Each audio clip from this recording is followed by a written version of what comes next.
memperkenalkan dirinya dan mahasiswa universitas mana? Mohon izin berdiri.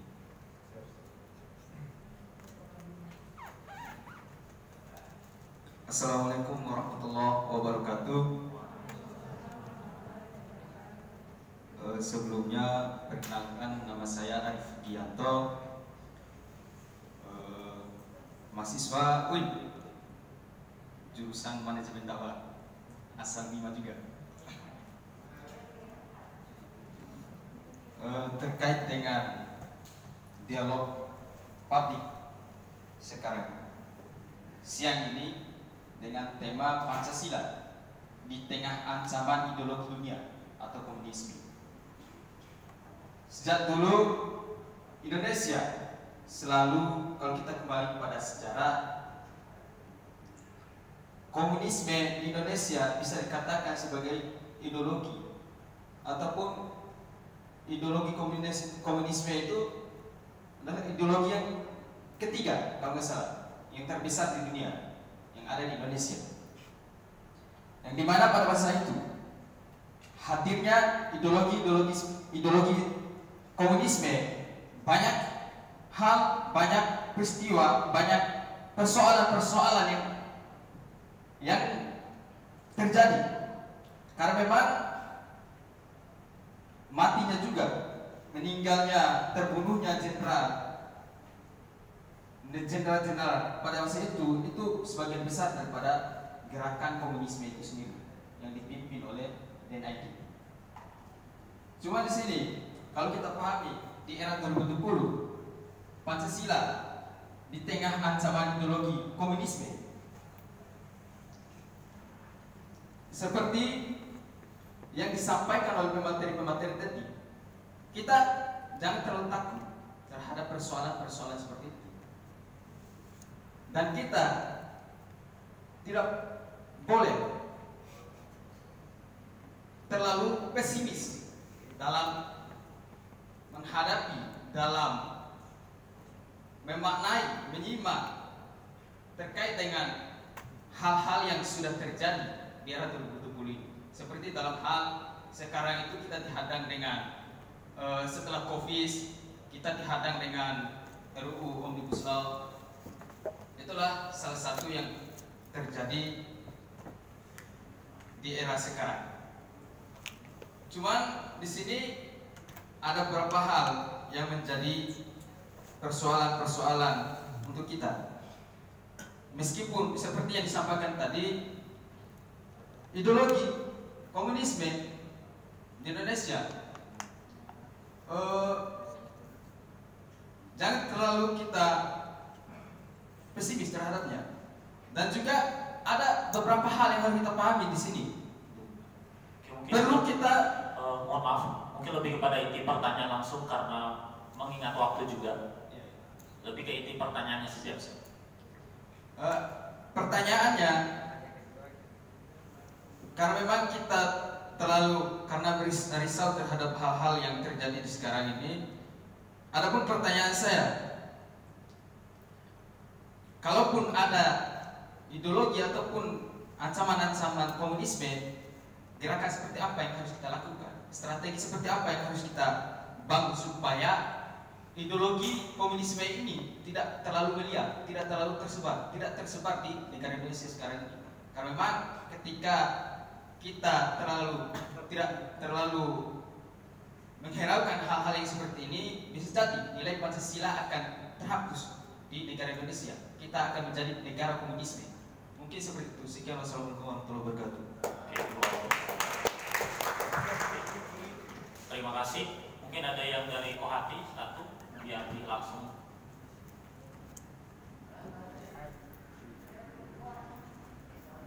Ada perwakilan perempuan?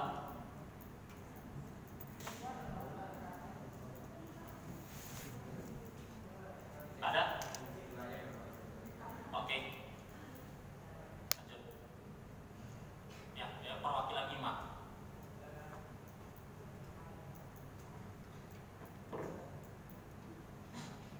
Baik, bismillahirrahmanirrahim. Assalamualaikum warahmatullahi wabarakatuh.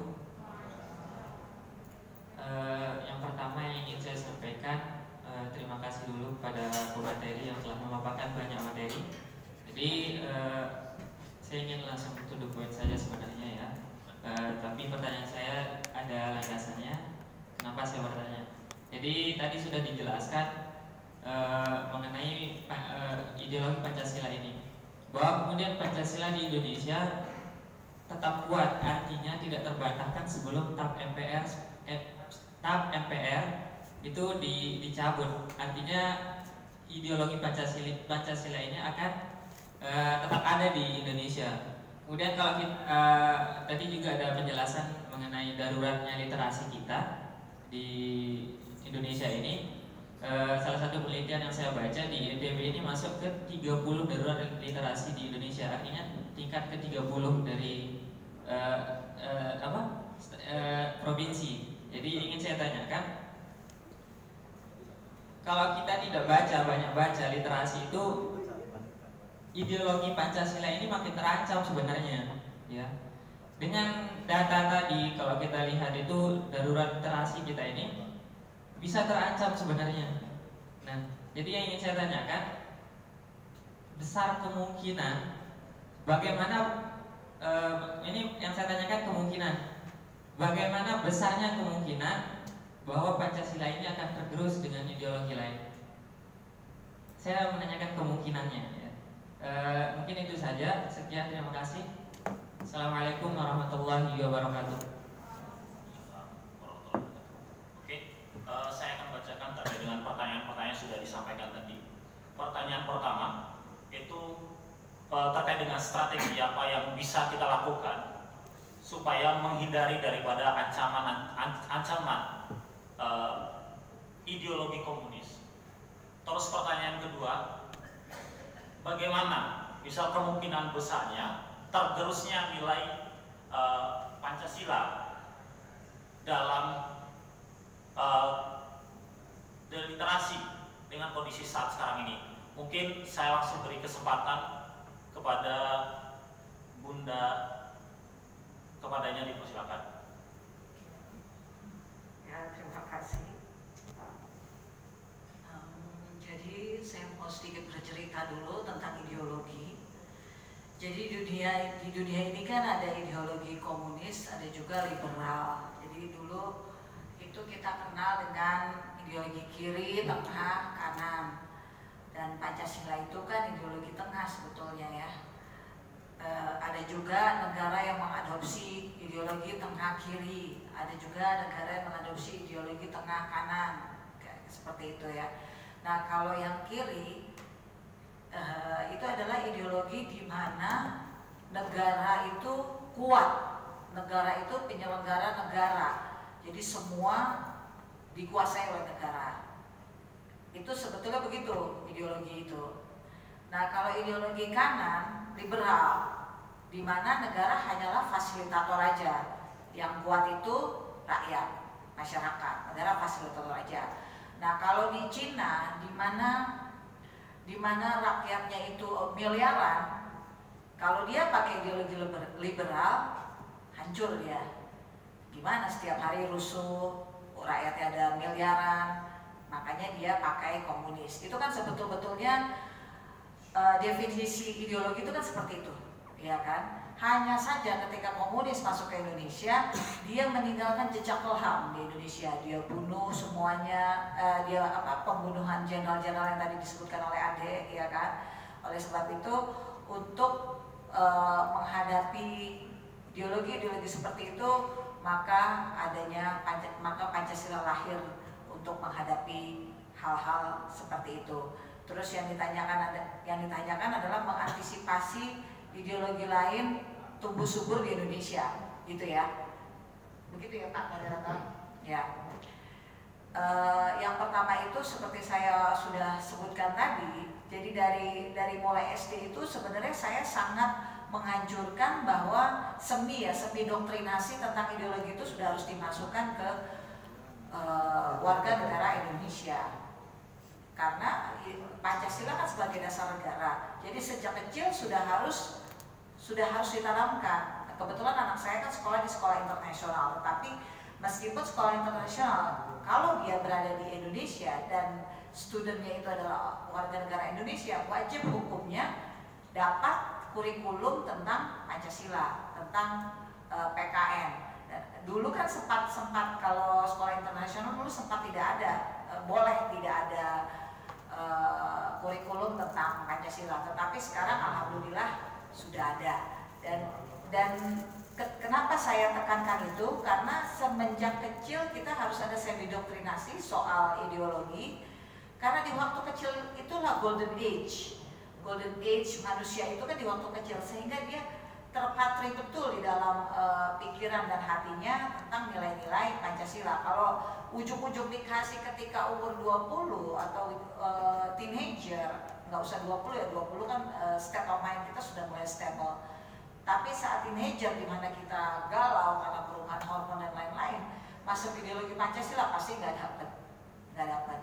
Itu satu. Terus yang kedua ya kita memperkuat di undang-undangnya saja. Pokoknya kita harus mempertahankan sejauh TAP MPR tidak dicabut, insya Allah aplikasi atau perbuatan-perbuatan yang mencerminkan komunisme itu tidak akan berani hadir di Indonesia. Karena kita bisa tangkap, itu melanggar undang-undang. Jadi kalau menurut saya memang pemikiran-pemikiran, ideologi itu kan di dalam pikiran ya. Jadi pikiran itu yang mesti kita waspadai. Kalau tindakan pasti mereka tidak berani karena ada undang-undangnya. Nah, pikirannya itu yang mesti kita waspadai. Gimana cara mewaspadainya? Ya, dengan mengadakan diskusi-diskusi seperti ini, dengan cerminan kita kehidupan sehari-hari yang mencerminkan sila-sila dalam Pancasila. Sebetulnya kan sila-sila dalam Pancasila itu kan sebetulnya maksudnya nggak susah untuk dikerjakan gitu. Karena di dalam agama kita itu sendiri kan banyak sekali ajaran-ajaran agama yang diadop dalam sila-sila Pancasila. Mungkin itu saja dari saya, Pak Moderator. Terima kasih. Oke, terima kasih atas penjelasannya dari Bunda Hajasari. Mohon maaf sebelumnya teman-teman, karena Bunda Hajasari ada kegiatan lain setelah ini. Saya lanjutkan dulu untuk serah terima cenderamata untuk Bunda yang nantinya akan diserahkan oleh Ketua Batko Bali Nusra. Yang selanjutnya mungkin bisa disediakan oleh panitia. Ya, jadi adik-adik, maaf Pak Moderator, adik-adik saya izin karena tadi pagi saya kedatangan tamunya itu adalah saudara saya separtai, Ibu Mutia Hafid, Ketua Komisi 1, dia adalah Ketua DPP Partai Golkar bidang MPO. MPO itu media dan penggalangan opini. Beliau hadir hari ini untuk mengisi materi. Materinya juga lumayan bagus. Kalau nanti ada materi seperti ini, kayaknya adik-adik bisa ikut. Sebentar saya cari materinya. Maaf. Ya, materinya adalah sosialisasi dan publikasi menjaga Indonesia dan perbatasan melalui penyiaran digital. Jadi ini kick off penyiaran digital. Jadi pionirnya beliau pilih untuk di Nusa Tenggara Barat yang pertama kali. Dan Pak Gubernur juga menghadiri, barusan Pak Gubernur juga WA, dia sudah on the way ke D-Max, jadi lokasinya di D-Max Hotel. Saya mohon maaf, barangkali ini yang pertama ya, ini yang diskusi pertama, bukan diskusi yang terakhir. Kalau pertama berarti ada yang kedua, ketiga, keempat, dan selanjutnya.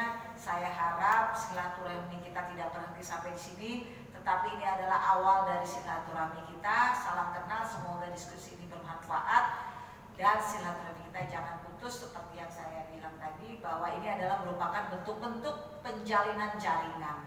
Semoga berguna bagi kita semua dan bagi Nusa Tenggara Barat. Wabillahi taufiq wal hidayah. Wassalamualaikum warahmatullahi wabarakatuh.